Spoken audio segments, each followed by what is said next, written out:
అందరికీ నమస్కారమండి. Welcome to my channel. దేశవ్యాప్తంగా ఉన్న రైతన్నలందరికీ కూడా కేంద్ర ప్రభుత్వం గొప్ప శుభవార్తయితే చెప్పిందనమాట.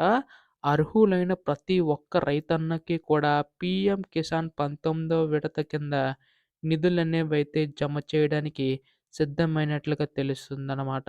అయితే ప్రస్తుతం దీనికి సంబంధించి గాను నిధులనేవి ఎప్పుడు జమ చేస్తుంది అన్న దానిపై ఈ వీడియోలో పూర్తి సమాచారం మొత్తం కూడా తెలుసుకుందామండి. అయితే ఈసారి ఎవరికి జమ చేస్తారు? అలాగే మనకి ఈసారి ఈ యొక్క 6,000ను పెంచే అవకాశం ఉందని చెప్పేసి అయితే అంటున్నారు. సో, ఎంత పెంచుతారు? ప్రతి వివరాలు కూడా ఈ వీడియోలో పూర్తిగా తెలుసుకుందామండి. అయితే అంతకంటే ముందు మీరు చేయవలసింది ఛానెల్‌నైతే సబ్స్క్రైబ్ చేసుకోవడం మాత్రమే. మీరు గనక సబ్స్క్రైబ్ చేసుకుంటే ఈ యొక్క పీఎం కిసాన్ పథకం సంబంధించి గాను ఏ చిన్న అప్డేట్ వచ్చినా గానీ మీరు సబ్స్క్రైబ్ చేసుకోవడం వల్ల తెలుస్తది. సో, ఎటువంటి లేటెస్ట్ అప్డేట్ వచ్చినా కానీ మీకైతే ముందుగా తెలుస్తదండి. అలాగే వీడియోకైతే లైక్ చేయండి. దీని ద్వారా మరికొంతమందికి సమాచారం అయితే అందుతుంది. ఇంకా ఆలస్యం చేయకుండా వీడియోలోకైతే వెళ్ళిపోదాం. సో, మనకిక్కడ కేంద్ర ప్రభుత్వం రైతన్నలందరికి ఉపయోగపడుతుందని చెప్పేసి, మనకి పీఎం కిసాన్ పథకనైతే తీసుకొచ్చిందండి. అయితే ప్రస్తుతం దీనికి సంబంధించి గాను మనకి ఇప్పటి వరకు కూడా 18 విడతల కింద అయితే విడుదల చేసుకుంటూ వచ్చిందండి. ప్రతి ఏటా కూడా రూ. 6,000 అనేవైతే మనకి కేంద్ర ప్రభుత్వం విడుదల చేసుకుంటూ వస్తుంది. దీనివల్ల మనకి కేంద్ర ప్రభుత్వం తరపున ప్రతి ఒక్క రైతులకి కూడా సాయం అందుతుందని చెప్పి భావించి ఈ నిర్ణయం అయితే తీసుకుందనమాట. అయితే ప్రస్తుతం మనకి ఈ యొక్క 18 విడతల కింద రూ. 6,000 అనేవైతే ఇచ్చేవారు. అయితే ఇప్పుడు మనకి ఈ యొక్క ప్రతి ఏటా కూడా రూ. 6,000 చొప్పున ఇస్తూ వచ్చింది గదండీ! అయితే ప్రస్తుతం మనకి ఈ సంవత్సరం మనకి రూ. 4,000 చొప్పున అయితే అందాయి. అయితే ఇప్పుడు ఇంక మిగతా 2,000ని 19వ విడత కింద అయితే విడుదల చేయనుందండి కేంద్ర ప్రభుత్వం అయితే. అయితే దీనికి సంబంధించి గాను ఈ యొక్క నిధులనేవి విడుదల చేయడానికి సిద్ధమైనట్లుగా తెలుస్తుందనమాట.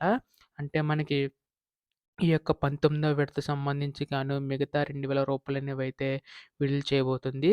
కాకపోతే దీనికి సంబంధించి గాను మనకి కొన్ని షరతులనేవైతే ఉన్నాయన్నమాట. దాదాపుగా 9,500,00,000 మంది రైతులకైతే విడుదల చేయబోతుంది. సో, ఎవరికైతే ఈ కేవైసీ నమోదై ఉంటుందో, అలాగే ఎన్‌పీసీ లింకప్ అయితే చేయించుకోవాల్సి ఉంటుంది.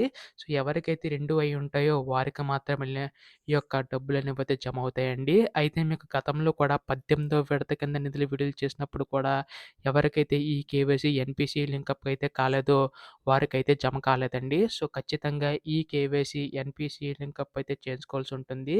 అలాగే ప్రస్తుతం దీనికి సంబంధించి గాను మనకి కేంద్ర ప్రభుత్వం నిర్ణయం అయితే తీసుకుంటుందన్నమాట. అయితే ఈ యొక్క ఈ కేవైసీ, ఎన్‌పీసీ లింకప్ అంటే మీ యొక్క Aadhaar card, phone number, bank account link up అయి ఉండాలి.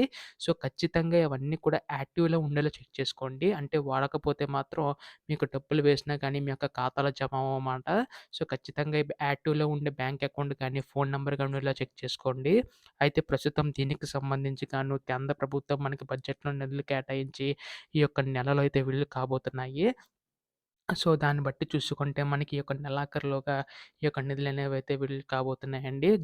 మనకి ఫిబ్రవరి 24 తేదీలోపు విడుదల చేసే అవకాశం ఉందండి. అయితే ప్రస్తుతం దీనికి సంబంధించి గాను కేంద్ర ప్రభుత్వం మనకి నిధులు కేటాయించి విడుదల చేయబోతుంది. అయితే ఇటువంటి లేటెస్ట్ అప్డేట్స్ అన్నీ కూడా మీరు మిస్ కాకుండా వెంటనే తెలుసుకోవాలనుకుంటే మాత్రం ఛానెల్ అయితే సబ్స్క్రైబ్ చేసుకోండి. ధన్యవాదములు. జై హింద్.